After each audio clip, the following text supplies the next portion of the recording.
Hello, salam and namaste to everyone who has joined us this afternoon. I'm Shivangi from the Anti-Imperialist Alliance, and I'll be your moderator today. I know that a lot of people, friends, and comrades in Ottawa are present at the community rally marching against the convoy that had occupied our cities and communities and are not able to make it out today. Keeping that in mind, we will record the webinar and post it on all our platforms and distribute it widely. We're honored to have with us a fantastic set of guests who will be speaking on this panel, and we can't wait to hear from them. Given the topic of today's panel, before we begin, it is especially important to acknowledge that we're meeting on unceded Algonquin and Anishinaabe territory. The sovereignty of the Algonquin and Anishinaabe peoples was recognized in the Royal Proclamation of 1763. Their right to this land was never surrendered, but instead stolen by colonial capitalist forces. The Canadian bourgeois state, its legislative and judicial branches, its apparatus, the military, RCMP, police departments, and the prison systems.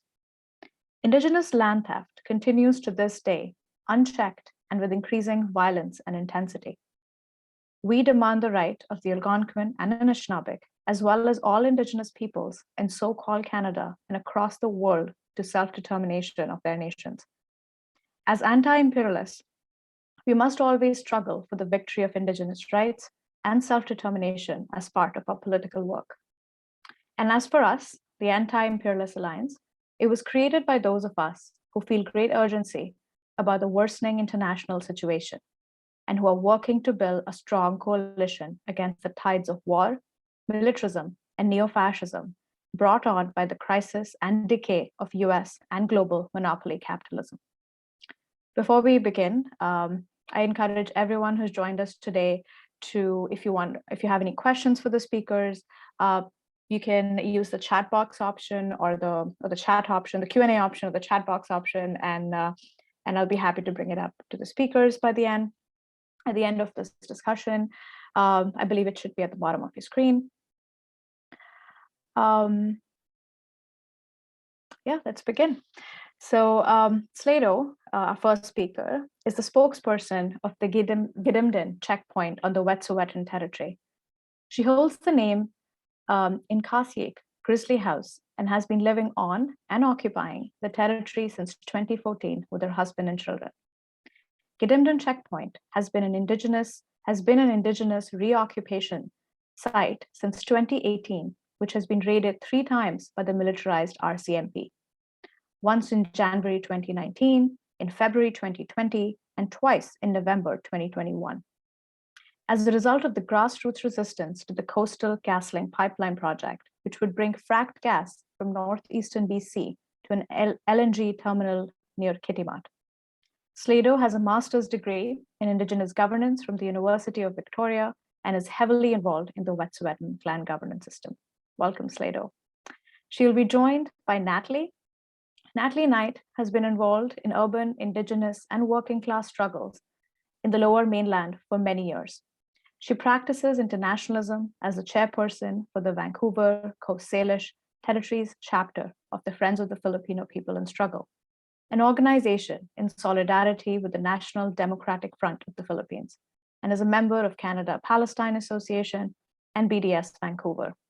Natalie is Dene in Yurok and lives on Kekhet and Quick Wetland land, unceded Coast Salish territories. Welcome the both of you. I'll start with Sleydo, and Natalie, please feel free to join in anytime. The questions, if and join in. Sleydo, just to remind the folks who are joining us today, could you please give us a brief overview of how the Canadian state has responded to the assertion of land rights by the Wet'suwet'en people? Thank you for having me. Sleydo Sydney, Gidimt'en, Hesley, Wet'suwet'en is den, Llwydysbyn, say. I hold the name Sleydo. My English name is Molly Wickham. Sleydo is a supporting hereditary chief name within the Wet'suwet'en Cassia House of the Gidimt'en clan. And I've been reoccupying our territory, like you said, for a number of years now. The state has used extreme force against the Wet'suwet'en. All we are doing in our territory is upholding our Wet'suwet'en law. We call it a Naknuatan. And this creates a huge threat to the state because of our governance system that the so-called Canada has tried to undermine and erase since the time of colonization. We have seen militarized raids on our territories. We have seen there currently are occupying the RCMP and the CURG, which is a special unit of police called the Community Industry Response Group that was designed and comes in and enforces Canadian law and colonial law when any Indigenous groups are resisting any sort of industry in our territories. And so I just wanted to let people know that this has been an ongoing thing. There were these militarized raids, but the police continue to occupy our territory, continue to criminalize us, harass us on a day-to-day basis. My daughter turned 6 years old the other day, and there were police at her birthday party monitoring the people that were in attendance and watching the roads while our guests were leaving the birthday party. So this is something that's been, a daily thing in our lives for years now. They continue to criminalize us and target us as Indigenous people. And currently there are a lot of RCMP that are still on our territory that are monitoring and harassing our Gidimt'en checkpoint, coming in at 4 o'clock in the morning, threatening people with arrest for walking on the road to go get water, threatening to arrest people for mischief. It's causing a huge concern in our community. Our communities are in crisis right now. We've had a lot of women go missing and have been murdered in our communities. We just had a number of deaths in our community where the police were non-existent. They don't support, they don't help Indigenous people. We had one person that was missing for about a week, and there were 42 plane loads of investigators in the Wet'suwet'en territory investigating the so-called violent attack on the CGL work site. And yet they couldn't find, one missing Indigenous man in our community and couldn't lift a finger to do any of that work. So they are solely focused on criminalizing us, putting our people at risk, preventing access to our own territories. This is something that we've been dealing with for a long time, and it's become normalized in our lives. So we are used to being harassed and pulled over by the police. We are used to being threatened with arrest on our own lands. We are used to being removed from our own lands and jailed. And this is something that, we have to all stand up for, that we know that this isn't just happening in Wet'suwet'en territory, but that this is an extreme case that we can, that's been in the public that we need to address. The police and the state use the fact that all 20 band councils have signed on to this pipeline project to try to delegitimize the Wet'suwet'en hereditary chiefs and try and undermine the hereditary chiefs. The band council systems, in so-called BC were put in place, and all across Canada were put in place to undermine our hereditary leadership. When the hereditary chiefs and the clans got together over years of meetings and decision-making to say that we oppose this pipeline, we have the full jurisdiction to do so on our territories. They went to the band councils to try to get agreements, even though the pipeline does not cross any of the reserve lands within our territories. And so it's really, it's something that we all have to be concerned about, and that the state is using these militarized RCMP, ERT teams, assault rifles, canine units, snipers, lethal overwatch in our territories at all times. That is putting our lives at risk, especially as Indigenous women on the front lines. It's mostly Indigenous women that are holding down the front lines in our territories. And so we are particularly targeted and, experiencing threats from the community, threats from, white supremacists in the area, and and the police actions are upholding those racist attitudes and promoting those racist attitudes that are putting all of our lives at risk, as well as the health and well-being of our territory. I would say. Thank you, Sleydo, and thank you for sharing your experiences at the front lines. I'll pass it on to Natalie. Natalie, what is what is the role of urban Indigenous organizing been in some of the large mobilizations that we have seen, and what do you think the role should be in future mobilizations? Thank you so much for having me on today, and it's wonderful to see you, Sleydo, and I'm grateful to be here and to speak with you all. I'm calling in from unceded and occupied Kakite and Coquitlam territory, which is I'm right on the edge of Coquitlam and New Westminster, in the Lower Mainland outside of Vancouver, BC. In terms of urban Indigenous organizing, I think one of the things that we've been able to offer the land-based struggles for sovereignty and self-determination is mobilization.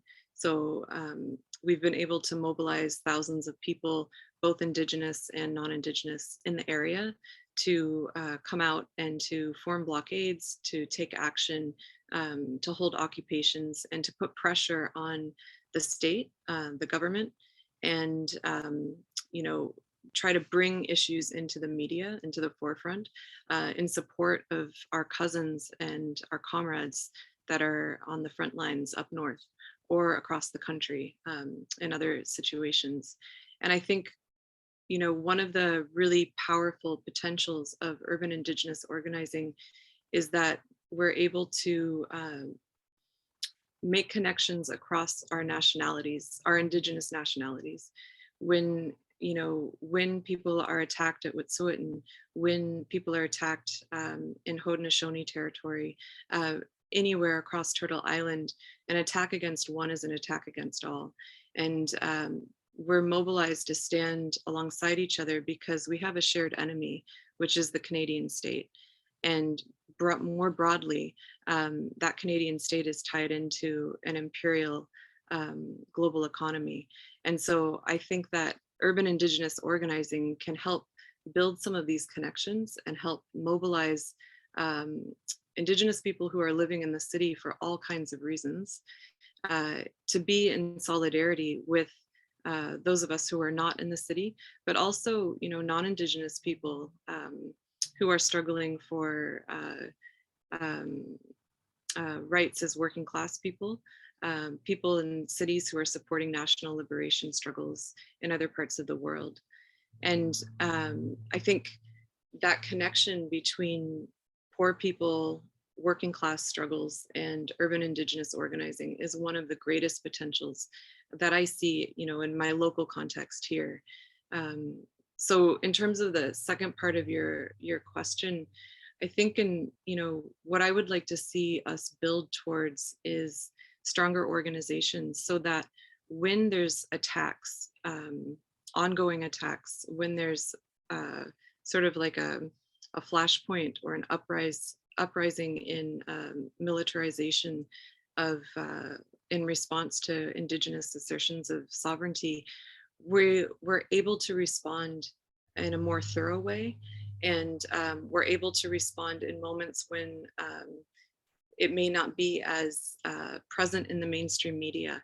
You know, I think something we've experienced in the local area in the past few years, actually in the past decade, has been a real challenge on how to keep ourselves organized when we're not responding to a moment of heightened aggression. Because the reality is, as Indigenous people on Turtle Island, we are all constantly experiencing the effects of colonialism. And so we need to be able to support each other and provide support for our communities in times when there isn't national mobilization, when non-Indigenous people aren't as mobilized to stand alongside us. And so I'm hopeful that in the coming years, we can work on that organizational piece and figure out what kind of organizations fit for us and how we can work in solidarity with working class and poor people in the city. Thank you, Natalie. Thank you for your insights. Thank you for emphasizing on the importance of urban organizing. And the next question is for Sleydo, and it's related to something that you just said, Natalie, that it is not that Indigenous people are experiencing violence on a day-to-day basis. So Sleydo, the presence of the RCMP has been more visible during the forced evictions and removals in the context of large development projects and resource extraction. But how does the occupation looks like on a day-to-day basis? What does the militarization looks like on a day-to-day basis? You touched upon some of this in your previous question, but if you can elaborate on for the audience, thank you. Yeah, great. Thank you for that. And we sure appreciate the mobilization in the urban centers. You know, we are so isolated here in our territories in terms of, you know, geographical distance from, you know, large centers of people. And so it's often a challenge to, you know, to maintain our presence and occupation of our territories and to be able to form, you know, significant resistance to this pipeline project. But, you know, and the assertion of our sovereignty is the bigger question, obviously. And so we really appreciate all of the organizing that people have done to support us. And we wouldn't be here, you know, still doing this today if we didn't have that in the way that we are being effective. And so, yeah, just to give people a sense of what the police presence looks like on a day-to-day basis, we can go back to 2019. After the raid on Gidimt'en checkpoint on January 7th, the police actually occupied our village site. They occupied our camp for about a month. They pulled in all of their remote detachments, vehicles. They set up camp. They set around our fire, burned our firewood, and occupied the space until Coastal GasLink came in and destroyed our entire camp under the supervision of the RCMP. Anybody who was there that tried to resist was threatened with arrest. And so they destroyed everything, which is, you know, a tactic that they've used historically against the Wet'suwet'en. We have a long history of industry and government burning down our homes, burning down our cabins to try to remove us from the territory. So this is what happened, what they did in 2019, and then what they did again in 2020 at Coyote Camp at the occupation of the drill pad site, where they forcibly, violently removed everybody from the territory and then burnt down the cabin that Was had built, that we had built for his daughter to live in. And then they supervised the destruction, the bulldozing of all of the other structures, the tiny houses and the kitchen and all of the things. And so they are actively trying to not only physically remove individuals from the territory, but they are actually removing our infrastructure, our homes, our everything that we're building to be able to sustain ourselves on the territories as well. After they did that, they created, in 2019, they created the CISO, the Community Industry Safety Office. They squatted and occupied one of the other house groups' territories on Gisteway within the Gidimt'en clan and created a detachment 29 kilometers out on a logging road in the middle of the territory, where they set up trailers and they had at least 7 vehicles on, and with 2 occupants each on shift 24 hours a day, 7 days a week. For about a year and a half until the raids of 2020. And then they were monitoring continually. There's not, you know, a day that goes by that you don't see RCMP on the territory. You come out to the territory and it literally feels like a war zone. there's helicopters flying low overhead, circling, trying to get intel from the territory, monitoring where the places that people go. Our elders can't go out onto the territories without being followed by the RCMP, being filmed by private security. And so it's not only the RCMP and the CIRG, the Community Industry Response Group, but Coastal GasLink also has private security companies that are working for them who are ex-RCMP and ex-military. They're all retired from the RCMP or the military, but they're still they are still an arm of the state that are oppressing us and repressing our movements. And so currently right now, there are a number of RCMP that come in at around 4 o'clock in the morning on the territory. And they are stationed up at the drill pad site 24/7, watching everything that's going on there. They are going back and forth, talking with all of the private security. They have their little rotation that they go, and they have private security that's parked right outside Get 'em Den checkpoint. They rate down by the river at one of our other occupation sites. They follow you wherever you go. The other day I was driving out of the territory and was followed by the RCMP and private security. You literally cannot pull over to go have a pee in the bush without somebody coming and filming you or harassing you. And if you pull over, they will stop, put their lights on, ticket you for whatever they possibly can. They've pulled 3 or 4 of our vehicles off the road by giving inspection notices for all of the vehicles and the supporters' vehicles. They've left people stranded. One time they left a group of youth who were out harvesting materials to build a sweat lodge. They impounded their car and left them on the side of the road in the middle of the bush. This is just the kind of experience that we see on a day-to-day basis.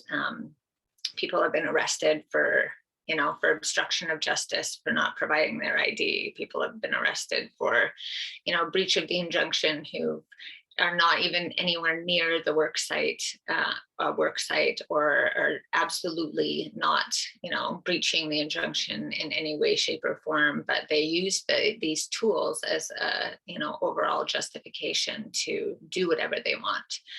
Most of the actions that the police are doing are illegal, even according to their own laws. And so nothing ever holds up in court. But it doesn't matter because they can still come and arrest us and remove us from the territory.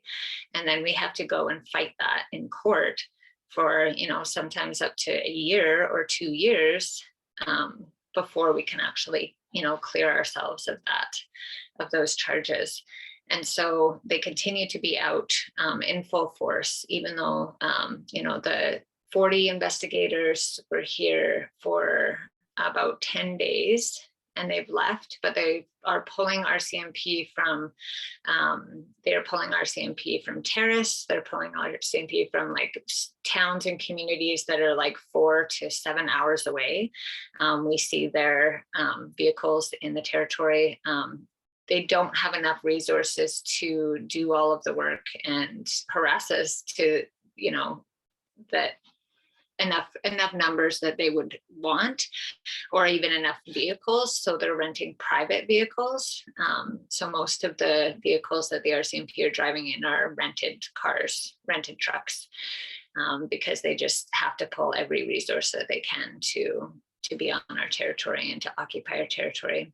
So after 2020, the RCMP, the hereditary chiefs, when Shutdown Canada happened and the state had to come to the table with the Wet'suwet'en, the hereditary chiefs said, get that CISO office off of our territory. You cannot be occupying our sovereign land with your police detachment out in the middle of the bush that's specifically there just to, escort industry. After November, they were actually, all of the RCMP on the territory were literally escorting the pipes into our lands. There were convoys of heavy heavy trucks with pipes on them, and the RCMP would escort them through the territory to ensure that they would arrive safely at their destination. And so, yeah, we see them every single day. It's just an ongoing thing that we've witnessed for the last 3 years at the least. Sleydo, for sharing your experience with the heavy militarization and blatant abuse of power. The next question is for Natalie. Alongside state violence, the Canadian government has used other tactics to obscure and divert from the issue of land struggle. Could you elaborate on some of these other softer tactics and how they can undermine movements in the solidarity context? Yeah, thank you very much for that. And Sleydo, hearing about the conditions that you all are surviving under is very revealing. We know this is yet another example, right, of what happens when there is an assertion of sovereignty against a colonial state. And I think one of the tactics alongside this overt militarization and overt state violence that is being increasingly used is, in my opinion, trying to divert Indigenous communities and Indigenous nations away from assertions of sovereignty towards tables and towards legal recognition. And what I see happening is that communities can spend decades and millions of dollars sitting at tables, going through, the BC Treaty process, for instance, especially in the past couple decades, and get stuck in a very slow-moving process that, stalls an assertion of sovereignty and leads to lots of compromises. And so, I've heard some people talk about the reconciliation industry, and I'm thinking back to Sleydo, when you mentioned the Shut Canada Down movement or moment. One thing that I saw a lot of youth, some of whom were occupying at the legislature in Victoria, but also some of the youth here in the city expressing, was that reconciliation is dead. And so this became a sort of call that was in the streets quite a bit at that time, and I think still is. But that industry that's become attached to a redress of residential schools and the legacy of residential schools has fed into the creation of an Indigenous bourgeoisie. I think that the state is absolutely and very consciously attempting to create a small but significant class of compradors, of Indigenous people who are actually invested in imperialism and invested in capital. And so once you become invested in those interests, you're no longer invested in the sovereignty of your people. You're no longer invested in the majority of the interests of all people living in Canada ultimately. And so alongside, overt violence, the state is complex and advanced in terms of how it responds to people's movements in general and Indigenous struggles. And I think, the class differences within Indigenous communities creates a lot of complexity for our organizing. And I think it's really important for us to understand where our interests lie and who our friends are and who our enemies are, and how to build bridges across our communities so that we're able to mobilize with strength against the state in the long term, and are not bought off, are not siphoned into bourgeois positions and professional positions, and are able to stand with the majority of our people who are still impoverished, who are urban poor, rural poor, the working class.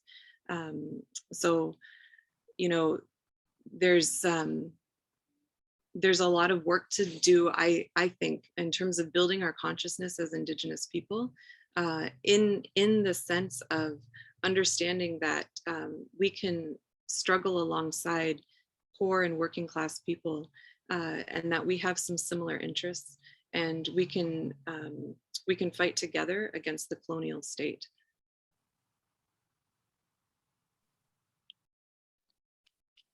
Thank you, Nat. Yes, Sleydo, please do. Okay, I just wanted to respond to one of those points, which I think is really important in terms of the different strategies that the state is using. And we can see two things that have happened significantly for the Wet'suwet'en. And the one was the Delgamuukw Stay Away court case, where we won in Supreme Court, and they recognized that we had never extinguished title to our territories for the Wet'suwet'en and the Gitxsan, according to our hereditary system. And a lot of nations are going down that route, doing title cases and doing all of those things. And I think that, not to take anything away from those, but one thing that we learned was that after that ruling came down, this province and Canada said, okay, well now, or the court said, now you have to go and have a discussion with the province about what does that actually look like. And I think that, that turned into the BC treaty process, where we sat for years and years and years. And one thing that, some very important key people in our nation had talked about was, we're not going to wait around for permission or for any sort of authority given to our sovereignty, to our inherent right to self-determination in our territories. We have to actually go and live it on our land.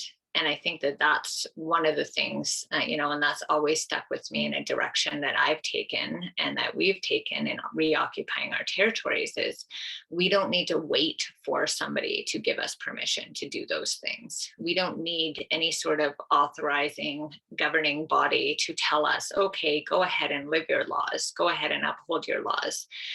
That's what we're doing. We're just doing it because we know that we don't need the permission. And that's why we're seeing, such extreme repression from the state, is because we're actually just living our laws. We're actually, controlling access to the territory according to Anaknuitan, according to Wet'suwet'en laws.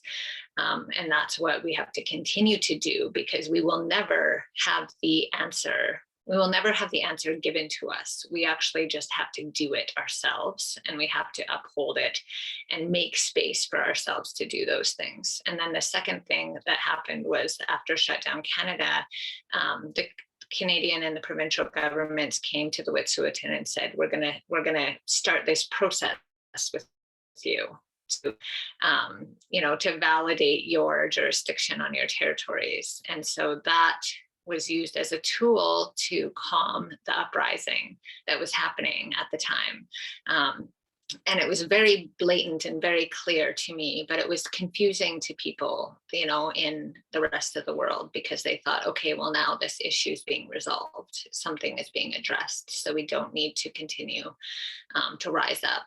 And it was very effective in squashing Shutdown Canada. But we know that we're still, 2 years later, we're still in the exact same place that we were in 2020. And so we need to continue and recognize those tools of colonization and those tools of repression and co-optation that are happening all of the time in all of our communities. Thank you, Sleydo and Natalie.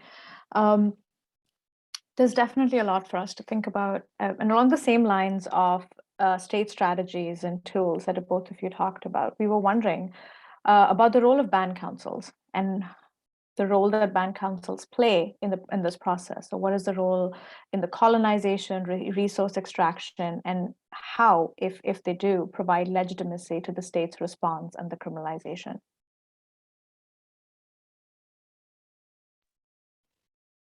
Yeah, so band councils are, something that we hear about all the time in the media about this struggle in particular, how all 20 bands have signed on to the pipeline project. Obviously, Indian Act bans were put in place to undermine our hereditary leadership. They're an arm of the Canadian state.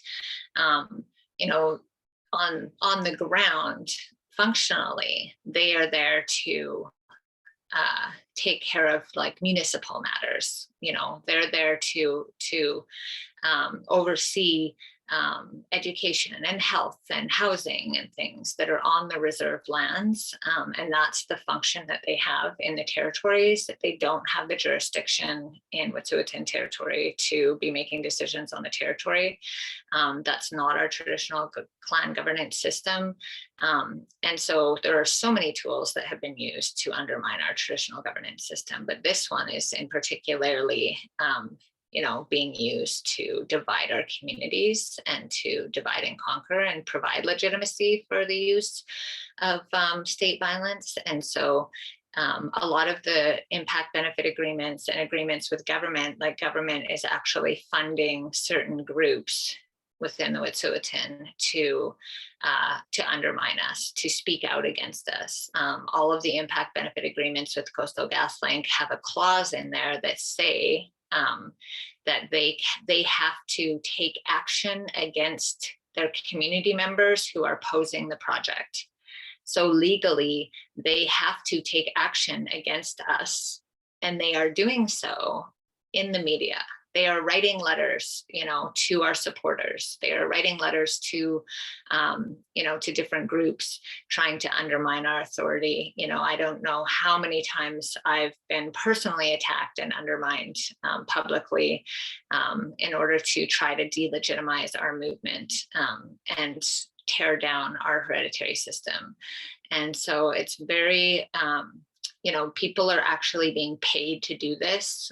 They're legally required because of the agreements that they've signed to do this. You know, the last community, band council community to sign on was one that here close to Smithers, and they actually had community votes.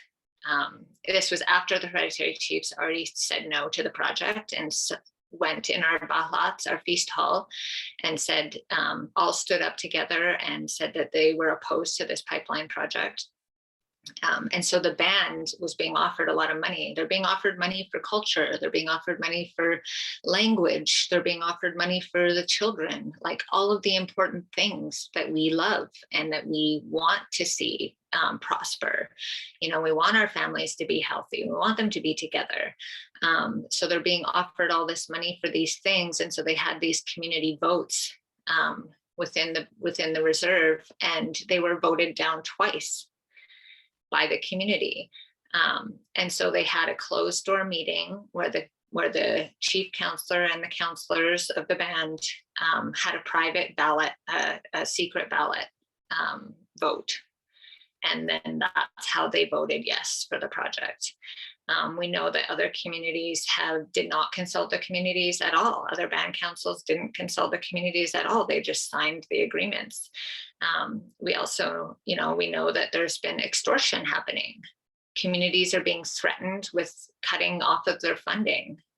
Coastal GasLink in the province attempted to do the same thing to the hereditary chiefs. They were going to cut off key funding for our child welfare program that is wildly successful because it's based on Wet'suwet'en and Nak'na'uten, on our laws. And they said, if you don't sign on to the pipeline project, we're going to cut your funding for your child welfare program. And so these are the kinds of tactics that are being utilized through the band council system. And so we always say, you know, I don't have ill feelings towards the bands. They're trying to do the best that they can given the circumstances. A lot of times they're being manipulated and extorted, and you know, they're trying to make the best decisions that they can, but it's set up to fail. It's set up to divide our community and to undermine our clan governance system, and we won't recognize that. You know, the hereditary chiefs are standing strong, and they will not tolerate that kind of behavior. And yeah, that's it. Thank you. That was really insightful into the processes, and especially against what we see in the media. And the next questions is a roundtable for both of you. I can start with Natalie. How do liberation struggles of Indigenous nations in the lands occupied by Canada relate to the national liberation struggles across the world? We who are situated in other liberation struggles, what steps can be taken to build those solidarities? Yeah, thank you for this question. Um, I appreciate this question quite a bit. I think in your introduction to me, you mentioned that I'm working right now with Friends of the Filipino People in Struggle, which is a solidarity organization of non-Filipino people who are bringing awareness, I suppose, and offering support to the National Democratic Front of the Philippines, which is waging a people's war against the Filipino government and US imperialism. So I think, this question of how we are related to national liberation struggles is really important. And for me, in my own development of consciousness and understanding of my connections to Indigenous people around the world, it's been crucial for me to understand how imperialism connects us, and how if you start looking at like capitalists in Canada, or multinational capitalism, or mining, resource extraction in Canada, very quickly it becomes tied to other countries all around the world. That's one way to kind of crack this open, and to see some of the connections between people who are struggling for their own self-determination, their own liberation in other parts of the world. So for me, it's interesting, your question. I took it a little bit differently, honestly, in the sense that I think there's work for us to do, to be honest, as Indigenous people here, to educate ourselves about national liberation struggles in other parts of the world, and to see how we are tied into those struggles for liberation, and those active revolutions that are ongoing, that have been decades in the making, in places like the Philippines, the Naxalites in India, and many other places. Their successes, every time there's a bit of success in those places, that actually strengthens our struggle here. And I think, we are connected through this global system. And so, I think it goes both ways. I think there's a lot of opportunity for us to express solidarity with other Indigenous people and other people struggling for liberation in other countries. And I've, concretely, when we've been in the streets in the past years, supporting Wet'suwet'en, coming out for calls when there have been attacks on other territories, some of the most consistent non-Indigenous organizers that have been at our side, and community members, have been people who are tied into national liberation struggles, because there's an understanding, that a fight against settler colonialism here in Canada is very much a fight against oppression and suppression that other people are experiencing in other countries. And so, in terms of building those relationships, I think it goes both ways. And I think we are strengthened in our fight if we can build our consciousness and understand that that those successes will feed into our ability to fight the state. And I've learned quite a bit from being able to sit with Filipino comrades, South Asian comrades, and learn some of the strategies and tactics that are taken up in those struggles. You can't take strategies from other places and apply them here, but there's a tremendous amount to learn from really advanced people's struggles in other parts of the world. Thank you, Natalie. I'll ask the same question to Sleydo. Yeah, I think that, I come from an understanding of, globalization and global imperialism. And so I've had the luxury to, to read and to learn about so many other struggles, and particularly about different social movements in different Indigenous countries and Indigenous nations. Um, and I think that that's been critical to my understanding of what is happening here in Wet'suwet'en territory, and kind of the way that we need to, to lean into those successes and those examples of how people have struggled for liberation and freedom in their own territories.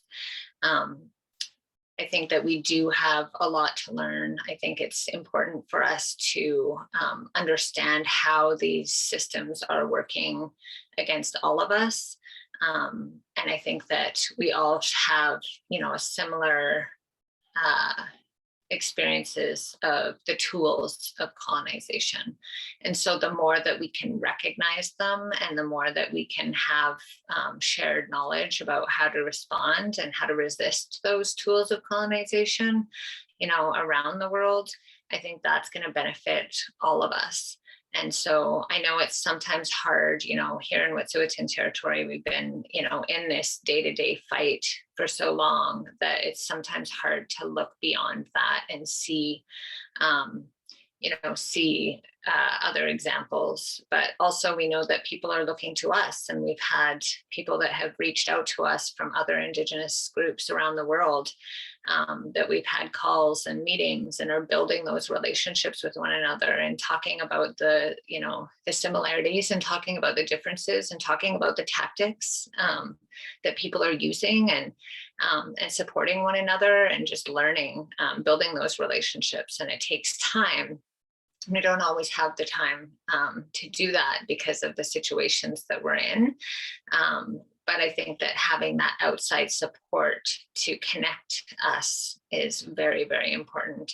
And to also nurture each other. We're planning this gathering of Indigenous women from all over the world that are on the front lines defending their territories, because we need that nourishment too from one another, being in crisis mode year after year, and the rates of burnout and from all of the repression that's happening, and the violence that happens to us, we need to be able to look to each other for support as well, and know that we are all in this together, and that we've been fighting alongside one another, even though we've met before, even though we've maybe never set foot on each other's homelands. But we know that we're fighting together as Indigenous people, and as people who are being oppressed by the state and by these systems that are in place. And so I think that that's a really important piece that we have to move towards. And I think that that's something tangible that people can do to support, this national struggle for liberation. This international struggle for liberation is like supporting Indigenous groups and other groups too, non-Indigenous groups, to come together and to learn from one another, and to be able to respond when something comes up, when it gets heated, that we can respond in really effective ways for each other. And so I think that that's a really important thing that, one of our comrades, a Giksan ally who passed away during COVID, really had that vision for like our northern communities, was to get everybody together who's struggling against the same things. And I think it's super easy in our communities and in the north, and even in so-called Canada, because we all see each other, like we're all related in our culture. If there's somebody else that's from a Bear Clan that's from 3,000 miles away, they're our relative, because we share those systems, we share those relationships, historic allyships.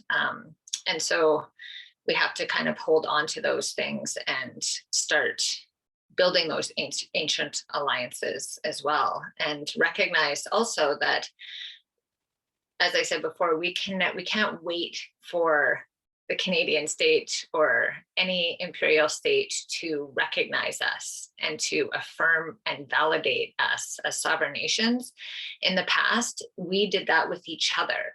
Like our Wet'suwet'en sovereignty was validated by our Giksan neighbors, by our Natuten neighbors who would come to our feasts and come to our batlats, and by their attendance and their witnessing of our business and our laws, they were validating us. And I think that we need to move more towards that, rather, even on a global scale, that we are being recognized by other Indigenous nations in other parts of the world, that we don't need the validation and the recognition from Canada.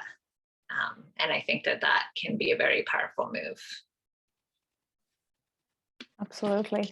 Thank you, the both of you, for those fantastic responses. The second question is the domestic front. Like, over the last few years, there've been an increased visibility of the nationalist far right in Canada. And a number of these far right groups have been waving Canadian flags, who've just occupied Ottawa.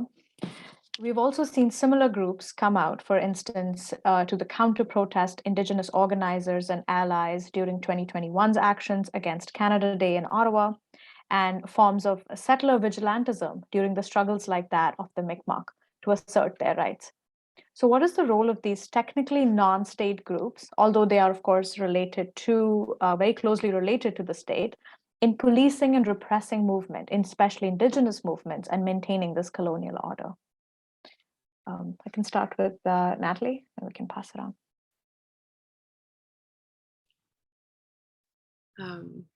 Thank you. I thought a lot about this one because peeled back the veil. We were sent some questions prior to give us a chance to consider. Okay, so the reason I've been thoughtful about this question is that absolutely, I completely think that that far right mobilizations and fascist organizing, which we're seeing increasingly in the U.S. and in Canada and in Europe, and in South America, it's a cause for concern, absolutely, and it does affect direct violence against Indigenous people, against other racialized people, other marginalized communities. And there's examples that are very common. I was talking to someone recently and they used the example of, a homeowner in Vancouver who it goes to take their trash out in their back alley and they see someone sleeping in the back alley. So they call the cops because they don't want that person close to their property. So this is an example, I think, on a smaller scale of what that expression of far right mobilization can look like. Another example someone else gave recently was a couple years ago, the Soldiers of Odin were patrolling the downtown East Side neighborhood in Vancouver, which is a quite marginalized and impoverished neighborhood with a high population of Indigenous folks and other racialized people. And they were saying that they were patrolling the neighborhood because they wanted to provide safety. The reality is they were providing safety for private property. What they were doing was protecting the businesses, or seeing themselves as protecting the businesses from poor people who are trying to survive. So I think for me, it's been important to try to understand some of this far right mobilization as a complex thing that spans from white supremacy, absolutely. I think some of the leadership of the convoy, the recent convoy, are very clearly either have very obvious fascist politics and white supremacist politics, or have tendencies that are quite strong in that direction. And the piece that I'm want to be really thoughtful around is that the convoy, using that as an example, I think it inspired people across Canada to different degrees. People found, to different degrees, felt an affinity with what they may have perceived as regular people giving a finger to Canada. who don't usually mobilize in that way or organize against the state. And I think it's highly confused and highly concerning that that working class people could be mobilized into a far right action or end up behind politics that express white supremacy. At the same time, I think it's a failure of organizers and progressives and people on the left to organize community that allows for far right politics to seep in to our communities. I think if we had stronger organizations, and if non-Indigenous working class people built consciousness within their communities and built powerful organizations, that the politics of white supremacy, of dominance, of this, I think, like subtler vigilantism, I think, I think it would be much harder for that to have an effect. And so really, what I've been thinking about lately is how this is a reflection of the weaknesses of the so-called left, or the weaknesses of us, to really understand what's going on with poor people, working class people who are not Indigenous, for the most part, and why are they so frustrated? What is going on in their lives? And if we are humble enough to go and to actually sit with people and try to understand what's going on with them, and then develop politics and organizations that reflect their actual needs in their lives and reflect the struggles that they're going through, I think that's a different way to come at it, than condemning everyone who may have been manipulated to a degree by the rhetoric and the conspiracy theories and all of this stuff that's been coming up more often in the past couple of years. I'm careful about condemning people who get swept into these things because they don't have another political alternative. I think a lot of people experience a disillusionment with the Canadian state and the Canadian dream, or the Canadian version of the American dream. It's increasingly out of reach for more and more people, and I want to be careful to not distance ourselves too much from people whose consciousnesses could be raised and could be brought on side to a struggle that represents the struggle of oppressed people. Yeah, I'll stop there. Well said, Natalie. Sleydo, I'll ask you the same question. Yeah, thank you. I think I agree that there's definitely complexities around that specific issue, the trucker convoy. I think that, a lot of people saw it as an opportunity to voice their resistance to oppression, or what they perceive to be oppression. And I think that, I would separate out the far right, extreme white supremacists. Hi, sweetie. My daughter's just, okay, I'm just on a call. Okay, sweetie? So I think that those things are very concerning, and I think that obviously they are created to really normalize racism and racist ideologies in so-called Canada. And I think that they start off very small. I think we have to look at how they start to become normalized. And so if you look at, even a lot of the stuff that's been coming out from the Wet'suwet'en struggle, there's the far right that's been challenging us, and that's been harassing us, and making death threats and all those kinds of things. And so when they start to organize together, they're really legitimizing the violence, and they're starting to make it more public. And so they're saying things like online, like, oh yeah, we're going to go and we're going to burn them down and we're going to, you know, do all these different violent things to them. And these are like, you know, like their pictures on social media are people that are, you know, walking their dog, and like people with families, and they've got pictures of themselves and their kids. And so it's really just like normalizing this kind of racist violence against Indigenous people in our context, but against, you know, just these racist attitudes and white supremacist attitudes.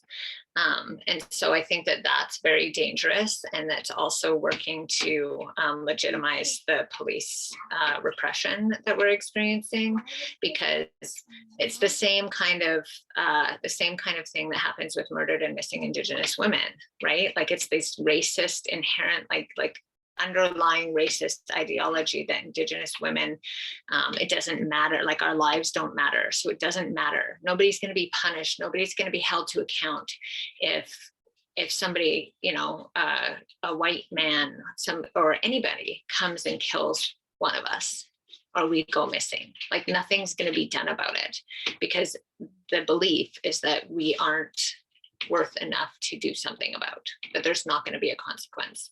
And I think that we can see the same thing happening with the far right white supremacist movements now, that are becoming so normalized that it's like nothing's going to happen to them if they lash out and like burn down our homes, or if they do violence, or if one of our people goes missing.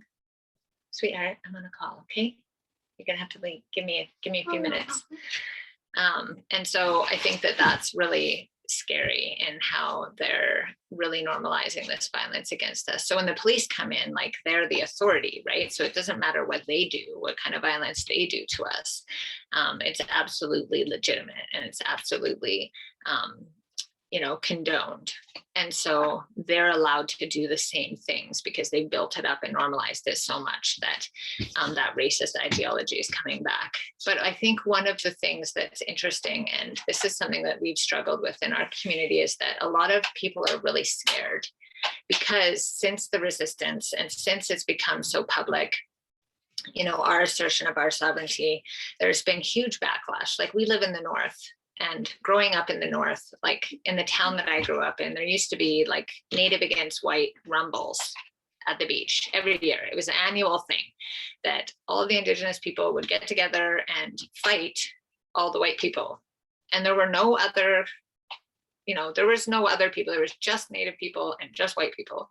And every year they would get in a big fight and have a big, huge rumble at the beach. And so this is the kind of communities that, you know, it's not like that anymore, because people started to be more progressive and more tolerant of the Indigenous people whose land they're living on, and those kinds of things. So Canada has this image of being like, you know, everybody's on board for reconciliation. Everybody's being more progressive. Everybody's being more tolerant, until we try to assert ourselves.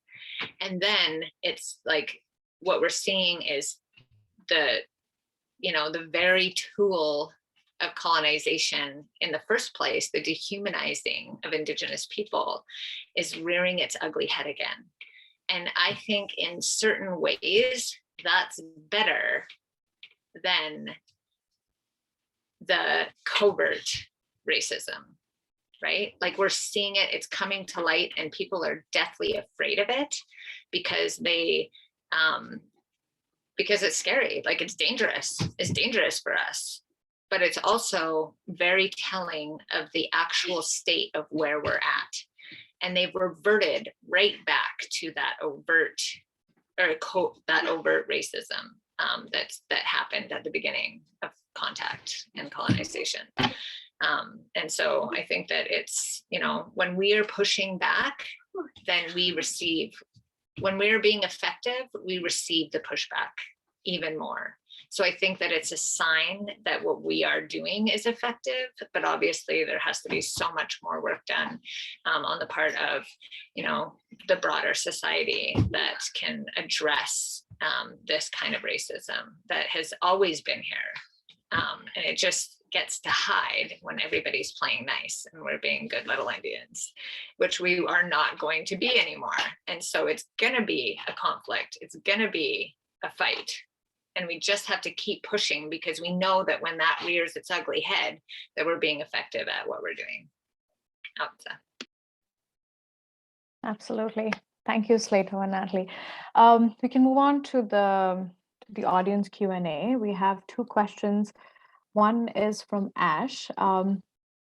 What are the major challenges of Indigenous settler working class solidarity praxis, both short-term and protracted, in your view? Are there any successes or new development over obstacles in Indigenous settler solidarity since 2020? Do either of you want to take that on?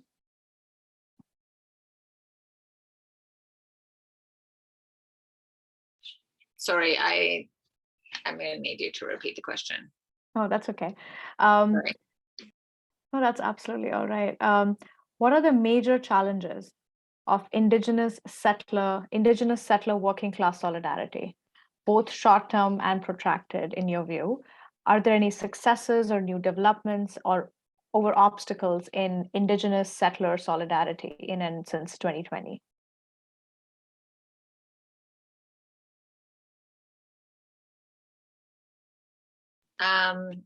Do you want to go first, Natalie? You can go for it. Okay. This is an interesting question. And I think that, there's definitely lots of complexities around that. I think that more and more people are starting to see I think more and more people are starting to recognize how Indigenous issues are couched within larger struggles of liberation, and how starting to see those connections a little bit more. So I feel like, for us anyway, on the ground, more and more people are coming to us with a really good, solid understanding. And a lot of people are doing the work outside of our territory, like in urban centers, to prepare people for those relationships and to help support, other settler folks to have a basic understanding and a core understanding, and that there's a lot of learning that's happening and going on, and that's a lot of patience and a lot of really good work that's happening on the ground. And so I can see that on a day-to-day basis. I think that there's always struggles in terms of what is the word that I'm looking for? There's always going to be struggles in terms of entitlement, which I think is something that's always kind of come up in the movement. The work that people do put in, some people, expect, and some organizations even, expect that they have a certain amount of say because of the work that they've done, or that they have, are entitled to certain things because of the work that they've done. And I think that can be really dangerous, that we've seen happen as well. But for the most part, people are starting to connect the dots in terms of the oppression that's happening on a local level. I think like the working class and a lot of people that I've been in contact with, really some people can understand the connections, but other people can't see the differences in the oppression. And so I think that that's something that we have to work on for sure, is that people who are being oppressed by this system feel a connection with Indigenous groups, but don't necessarily understand the distinct experience of Indigenous peoples being oppressed in our own homelands in the same ways and in different ways. So yeah, I don't know if that answers the question, but those are kind of my what I've seen happening on the ground here. Thank you. Natalie, do you want to join in? Sure. I agree with everything Sleydo just offered, and I think taking it in a slightly different direction, but not really. One of the big challenges, I think, right now, in addition to the points that Sleydo made, is articulating a vision for what do we want to see in place of so-called Canada in the future. What is our vision for liberation? So I think Indigenous communities have a step up in this sense. Struggles for self-determination and sovereignty are actively happening here. And for non-Indigenous people, for the working class, I think there's a big challenge is being able to articulate a vision to people for what the world could look like, and for what a different economic system could look like, where no one is exploited, where Indigenous sovereignty is upheld, and Indigenous territories are upheld and respected, and treated as such. And then if we can, I think more and more non-Indigenous progressives, or people whose consciousnesses are developing, are recognizing that as a legitimate but also like urgent call. But then there's this giant question over here of non-Indigenous people. What is the vision for how communities are going to organize themselves in the future if we get to a place where we're capable of overthrowing Canada? I think the fights for sovereignty for Indigenous nations, it begs the question of, okay, we're fighting against Canada, and non-Indigenous people, as Sleydo said rightly, experience different forms of oppression and exploitation. And it's important to understand that, and then to imagine, what do you want to see, and what is a complementary vision for your liberation alongside Indigenous sovereignty. And so in a way, how do you organize people to get on side with Indigenous struggles if they can't see themselves as also being part of a liberation movement within Canada? I think it's not enough anymore for us to be just simply in solidarity with each other. We have to understand that if we're all going to be liberated, then we're fighting together, and there's got to be some united principles there. So that piece of visioning, I think, is an important one that I hope our non-Indigenous comrades and people who come out and support can work on in your communities as well. Thank you. We have one more question from Al Quinn. In the topic about white supremacy politics being seeped in the working class, how do we distinguish between class collaborators with the exploiting classes while also challenging ourselves to raise the political consciousness of the working class that have reactionary ideas? Natalie, do you wanna start? I'll give a try. They're really good questions.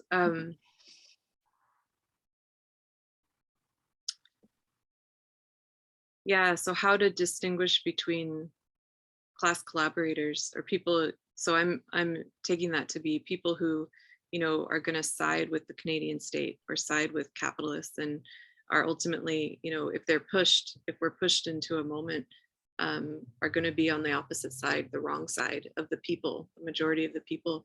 How do you distinguish between them and working class people who hold tremendous racism against Indigenous people and other racialized communities here as well? I think one way to do this is to look at people's economic situations and try to support them to develop their consciousness of their own relationship to land, to the land that they're on, and then the land that they may have immigrated here from, recently or not, and to consider that in terms of like flows of labor. Why did your family come here? Or why did you come here? Why did you move from the prairies to Vancouver for work? We can start to understand some of that in terms of capitalism, and in terms of having to sell our labor in order to survive. And so people who hold those reactionary views and seem to be like in complete contradiction to Indigenous sovereignty, I think there are opportunities to move them by developing their own consciousness of how they're also in a shitty position, and not to equate it in any way with the experience of colonialism in Canada. But in order to get on side so that we can work together against a common enemy, I think that class consciousness piece could be really important. And, I think it can be often clear. I think it becomes clear who the real reactionaries are. If you talk to people long enough, I think it can become clear. Thank you, Natalie. Sleydo, do you want to join? Sure. Yeah, I think that part of the answer is, really, I think it's related to what Natalie said previously about what is our shared vision and what are the options, like what are the possibilities in how we struggle, and what does freedom look like? What does liberation look like for us as Indigenous people, and what does it look like for everybody else? I've heard so many non-Indigenous folks being like, well, what if you get all your land back? Then like what happens to us? Do we get kicked off? And just like having those and like that's a legitimate concern for people. Like maybe, no, just kidding, maybe not. But I think part of that understanding is really like our systems as Indigenous people, like having that, creating that awareness about what does that actually look like? What do our laws look like? Like what would it, for in Wet'suwet'en territory, what would it look like to live under Wet'suwet'en law in our territories, right? As a non-Wet'suwet'en person.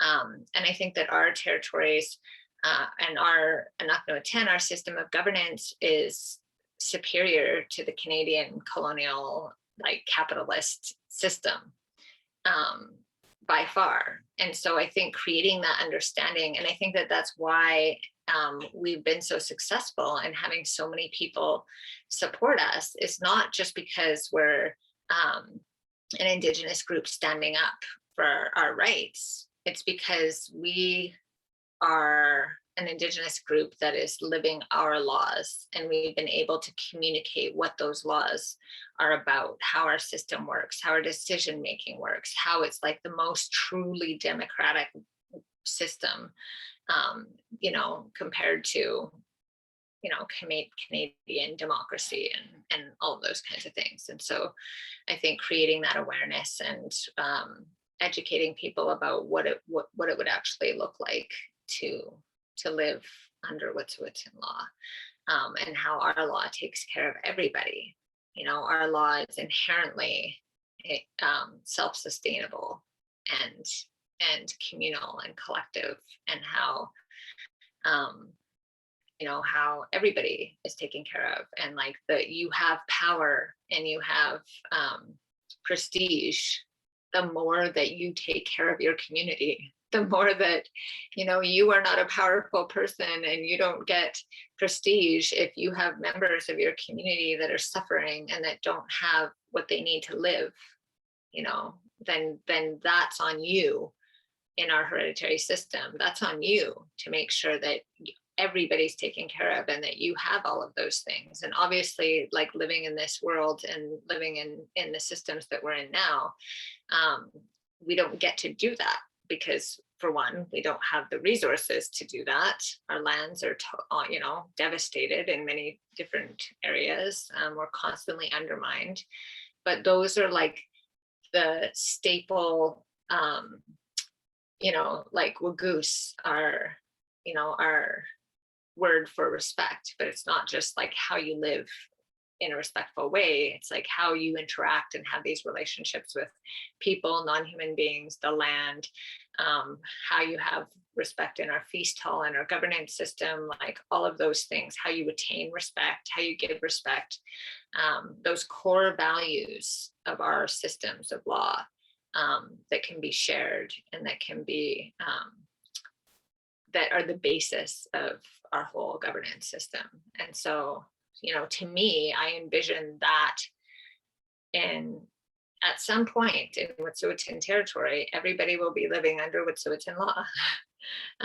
And so I think we have to do that education piece to let people know that, like, they're not going to be, if you're living in our territory under Wet'suwet'en law, then you'll be a part of all of those core values. Like, those things will take care of you. Like, we will create the kind of community that we had before, where we had huge populations of people and we were able to live sustainably. We were able to, to be successful in feeding ourselves and clothing ourselves and having really healthy people and family and lands. And it's never going to look quite exactly the same anymore, but all of those core values are still there that we can work with. And so sharing those things with each other and with other people who might feel like they're going to get kicked out, giving them a place and a purpose and all of those things. Thank you both so much. We have a lot to talk about, but we are at the end of our session.